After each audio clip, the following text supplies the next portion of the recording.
Abang rakan pemandu Grab ke? Saya lah tu. Abang tahu tak? Abang boleh dapat pulangan tunai settle dengan setiap pembelian Petronas setiap. Betul ke ni? Kepada rakan pemandu Grab, korang semua tahu tak kalau korang beli minyak hitam dekat Petronas, korang akan dapat pulangan tunai settle sehingga RM40.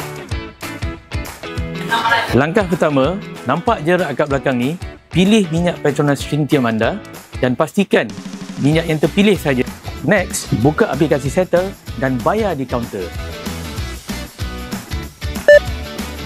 Pastikan korang daftar menggunakan link yang diberikan dalam aplikasi Grab anda untuk layak menyertai. Lepas korang klik link tu, buka aplikasi Settle dan korang akan nampak notifikasi seperti ini. So, lepas korang bayar menggunakan aplikasi Settle, korang akan terus nikmati ganjaran pulangan tunai dalam Settle juga. Setiap pembelian layak dapat pulangan tunai. Yang paling penting, ni penting tau, tiada had pembelian.